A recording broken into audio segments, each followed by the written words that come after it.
But Freed, man of the hour, too sweet to be sour, the man of many triple Fs, the fried one, the freed one, the frosting on your cake. I think you got a bit of hotness for us. Why don't you try and take us into the next segment?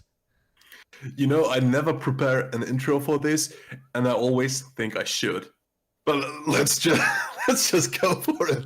Hey YouTube, this is the Powerbotch Podcast. Welcome to another edition of Top 10. Today we will be talking about the top 10 tag teams up to the year 2010 because we want to do a future top 10 list of the best modern tag teams. Why are we talking about tag teams this week? Because we review AEW, and AEW has the best tag division on the planet right now.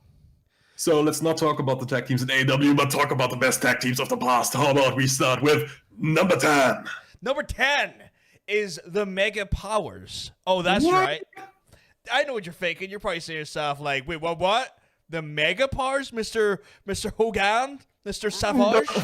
But Mr. Viking Gaming, the Mega Powers only ever wrestled together in 3 2-on-2 tag team matches together. How could they possibly be the best tag team of all time?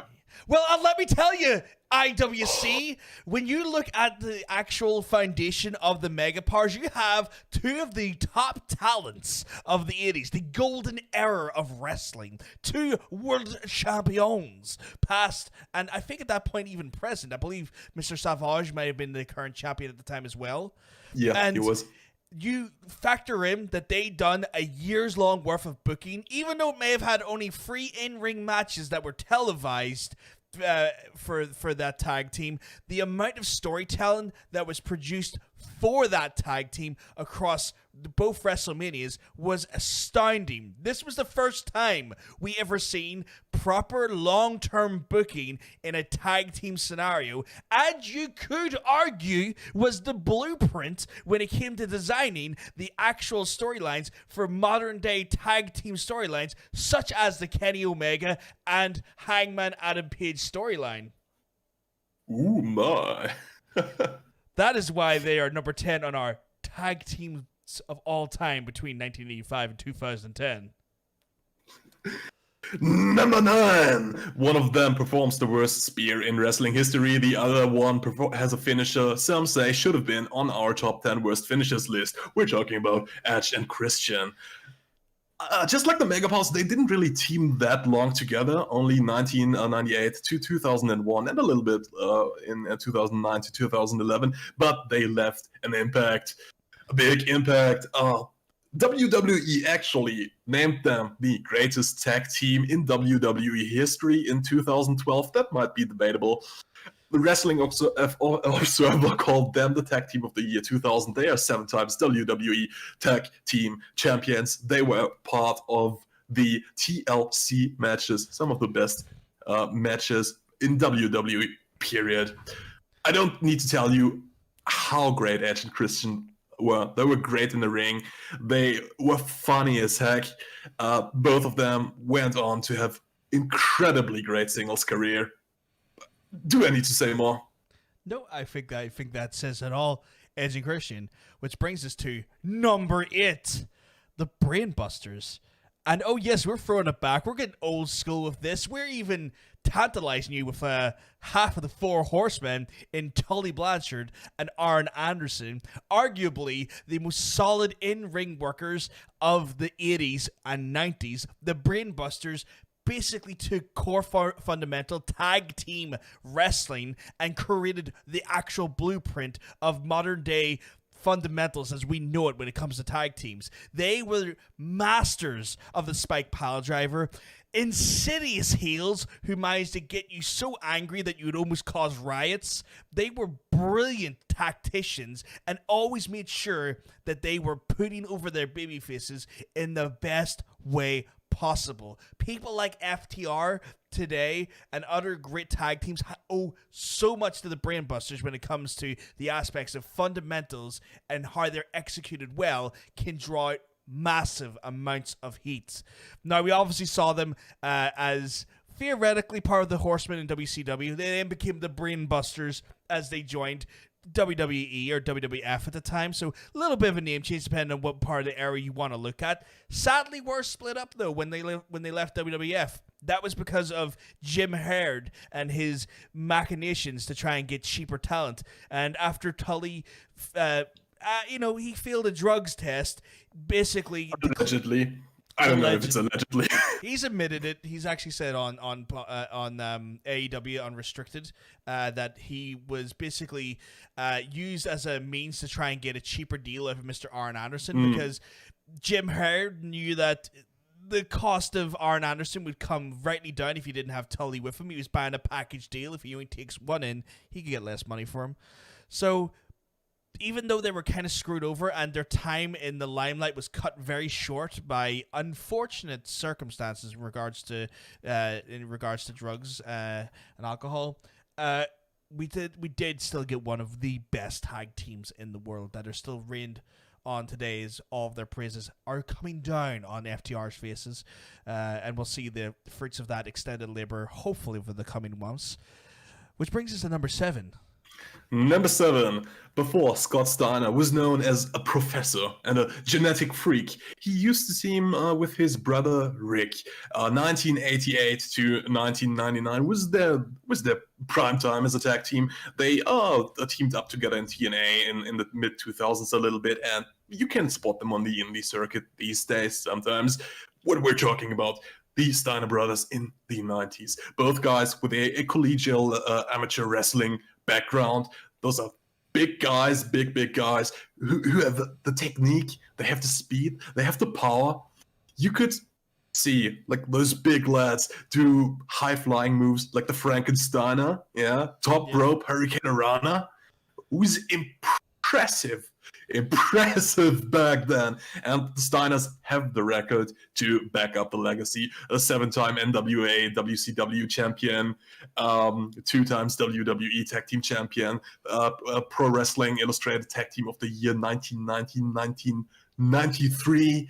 Steiner Brothers, total package when it comes to tag team wrestling, combining the old grounded wrestling with a more modern high-flying style. Awesome. I couldn't have said it better myself. They're pretty much the archetypes of big bruisers when it comes to the tag team division, I would say. The biggest bruisers. And they went on to have, Mr. Scott, you're right, went on to have a wonderfully great teaching career doing math.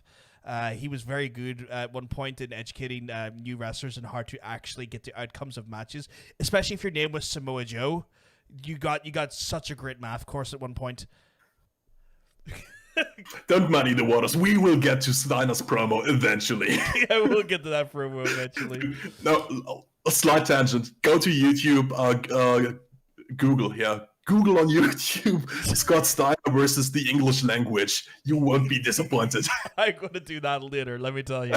I did not know that was a thing. I'm doing that later. Number 6. We have number 6, which I think it's a tag team close and dear to your heart, Mr. Freed. Am I right in saying so? One of my favorite wrestlers is in this tag team. It is the Los Guerreros. And for anyone who doesn't know who that is, then are you under a rock? It's none other than the timeless and virtuous, the lying, cheating, stealing son of a gun of Mr. Eddie Guerrero and his nephew, Chavo Guerrero. That's right. And admittedly, one of the more younger teams in our selection, but even though they had maybe a shorter time frame, basically going from 2002 to 2004, they managed to leave an indelible mark on the industry. Previously, World Wrestling WCW champions, technically in 1998, but I don't think they went under the name Los Guerreros at that time. But then we had their runs in basically as the tag team champions in 2002, 2003. You're talking about the Guerreros, literally a wrestling dynasty, one of the most famous names in Mexican wrestling. We all know and love them. I mean, Eddie Guerrero is still lost and is still fought about to this day. The loss of him is left an unfillable void in wrestling. Just one of the best wrestlers of all time. And that's not to say Chavo wasn't. Chavo was a phenomenal wrestler as well. These days, though, he's more of a producer on shows like... what's it called again? It's the God, it's a Netflix show. He's been doing the producing for that there. Leave it to me to forget key details. I'm sorry I can't help you up there. Let's talk about Los Guerreros a little bit, because the gimmick there, the I lie, I cheat, I steal gimmick, is what propelled Eddie Guerrero to the main event. He feuded with Chavo after they split up the team, Royal Rumble 2004. Following this pay-per-view, just a couple of months later, No Way Out, he defeated Brock Lesnar to become WWE champion for the first time, defended his title at WrestleMania against Kurt Angle with his lying, cheating ways to a thunderous applause. That's how I remember him. Just an amazing wrestler, and obviously a legacy left behind, especially when it comes to the tag team division. Something that we couldn't overlook, hence why we have them as our undeniable number 6. But we got number 5 now. Number 5, we're talking about the 10-time, imagine I said 10-time WCW Tag Team Champions, Harlem Heat. Booker T and his brother Stevie Ray wrestled together from 1989 to 2000. Like I mentioned, captured the WCW Tag Team Championships a whopping 10 times, named Tag Team of the Year 1995 and 1996. And let me tell you this: if you only know Booker T from his run in WWE, go back, watch him in WCW. This guy can work. This guy is a workhorse. And so Stevie Ray. Those guys can go in the ring. They had a bit of tribulations and trials during their event as well. At one point, they had a bit of a breakup where they fought over the rights of the word T. So, like any sort of tag team, they were kind of disbanded at one point and were at pretty much loggerheads with each other. But, you know, they were still probably, again, the crown, one of the crown jewels of WCW's tag team division. Undeniably so, again, with 10 title runs in WCW alone. And bear in mind, it's 10 times before even WWE exists for Mr. Booker T. That's an incredible stat when it comes to tag team gold anyway, in any organization, especially for the limited run they had in WCW. But it brings us to number 4. Brings us to number 4, which is it's the Hardy Boys. Honestly, the pretty much literally the other half of the coin that is Edge and Christian was the Hardy Boys. We were introduced to them pretty much in limited roles prior to their actual debut as funny enough, the King of the Ring. They were the Squire Boys opening the doors at the King of the Ring previously. However, their first run was theoretically, I think around 1997, 1998. I mean, they'd been going pretty much from 1993, but their WWE debut was closer to 1998. They were the other third of the original TLC match, one of the greatest matches, tag team matches of all time. Sorry to add something that you mentioned the other side of Edge and Christian. Edge and Christian were kind of debuted alongside Gangrel as the Brood, and then Edge, Matt Hardy, and Jeff Hardy came in as the New Brood, following the same path. Yeah, they had a lot of similarities starting out. And they ended up like basically having this ongoing feud with the Edge and Christian when it came to a lot of things. I mean, stuff like the services of it wasn't Trish, it was the other Holly. Oh my god, why do I always forget names? I'm the worst. Terry Reynolds. They had the Terry Reynolds. Dude, I did think about writing that down in my notes, and then I'll remember. But we have plenty of times where they are pretty much like head to head with Edge and Christian. Another time again is the Terry Reynolds angle where they were fighting for the services of Terry Reynolds. They made their debut by ambushing Edge and Christian as part of the New Brood. Again, you can't think Edge and Christian unless you have the Hardy Boys in there. They are very much a fundamental key factor of the tag team division in WWE post 1998. Even beyond their tag team division, we had a lot of interlocked connectivity with Edge and Christian, especially with Mr. Matt Hardy, with the ill-fated angle of Lita and the cheating angle that was then portrayed on screen. I think we discussed as one of the worst angles that we've ever seen in WWE, but it was still a massive angle nonetheless. Their actual work, not even limited to WWE either. They had major, if not much success in TNA as well as part of a tag team, as well as Ring of Honor. But we can't really get into too much with that there because some of that does happen post 2010. However, the formation of a tag team did happen in 1993, and the majority of their work happened in the 2000s. Yeah. And 2 times Impact champions, 8 times WWE Tag Team champions, high-flying, death-defying, ladder match, revolutionizing Hardy Boys. Gotta love them. Love them. Number 3, the Rock and Roll Express. Robert Gibson, Ricky Morton. They formed in 1983, and they're still wrestling together. Almost 38 years. Wrestling together as a team. Yeah, they had on and off again different partners, but they're still together. We just saw them a couple of weeks ago on Dynamite. Formed in Memphis by Jerry Lawler. They were high flyers par excellence for their time. Just just think back, 1983. What kind of matches did you see? If you saw the Rock and Roll Express go, you wouldn't believe your eyes. They could go. I mean, if you squint a little, you could almost imagine you're seeing a Young Bucks match just in the 80s. They are that good.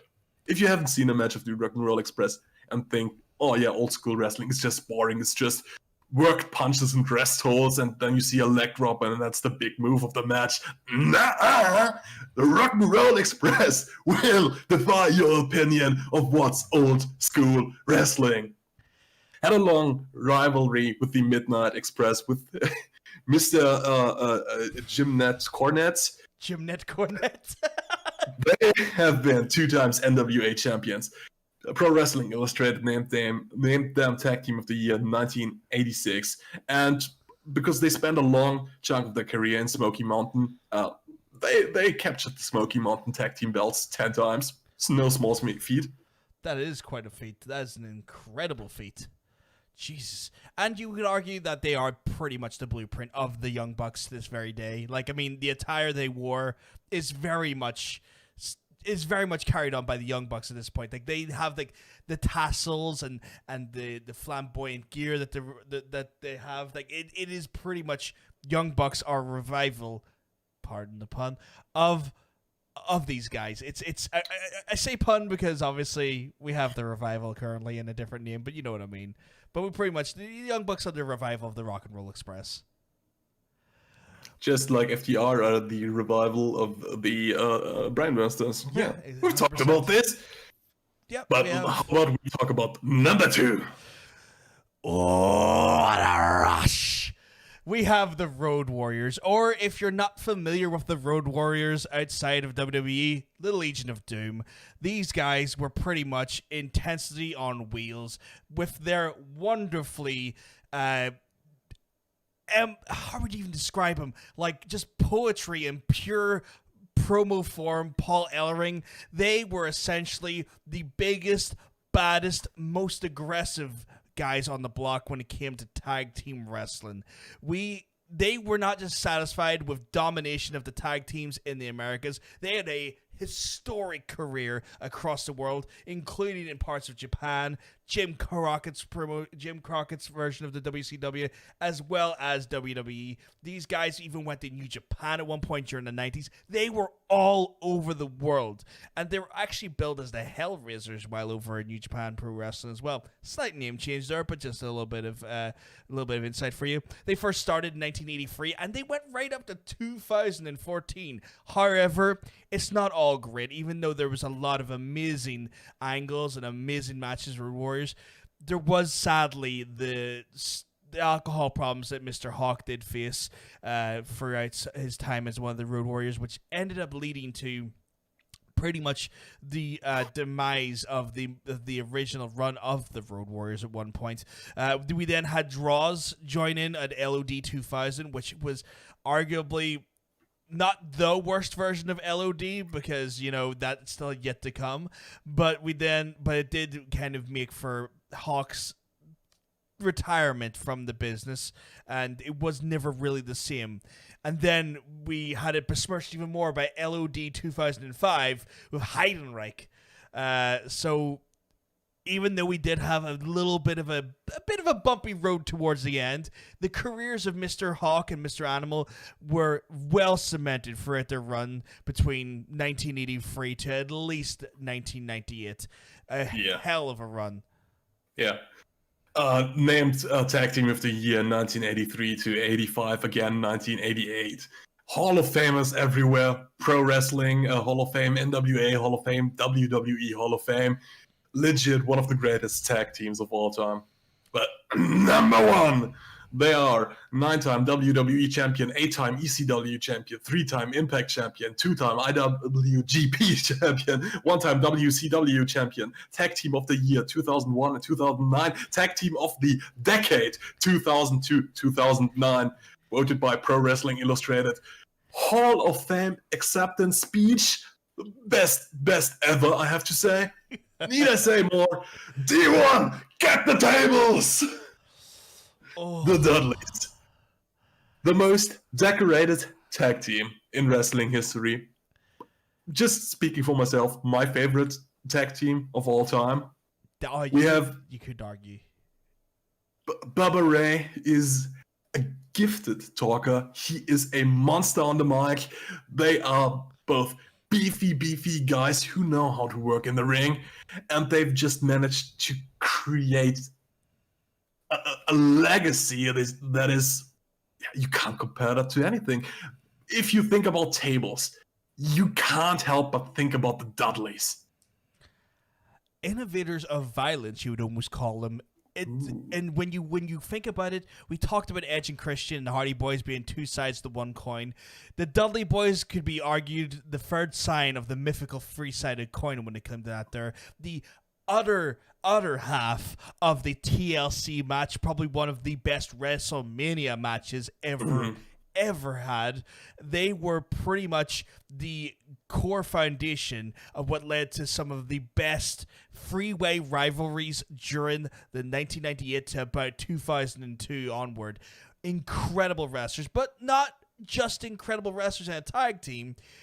Bubba Ray Dudley, who went on to be known as Bully Ray after he left WWE, went on to a historic career in Impact, including holding the Impact World Championship at a time, and leader and founding member of the Aces and Eights. Hell of a run. Yeah. Devon was probably not as gifted in his singles run as he could be. Dude, I've always thought that Bubba Ray was the great talker, but this is getting back to the Hall of Fame acceptance speech. If you haven't seen that, watch that. Devon has a silver tongue. Oh, nobody knew.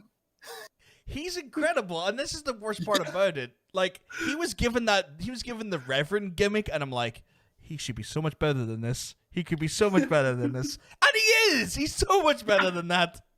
But, both of them, however their singles run went, they were best when they were working together. And the moment Bubba Ray, or Bully Ray, or however he called him that instant, the moment he pointed at his brother, you could be sure an entire arena would shout the same thing. Get the tables. Yes, get the tables indeed. Guys, that is our top 10 when it comes to the best tag team wrestlers between 1985 and 2010. If you agree, great. If you don't, though, let us know in the comments down below. Who do you think we left off the list? Who do you think could have been different? Who do you think could have been number one, if not the Dudleys? Do you think that the inclusion of the Mega Powers is a little bit silly? I think no, but you might be different. But let us know in the comments section down below.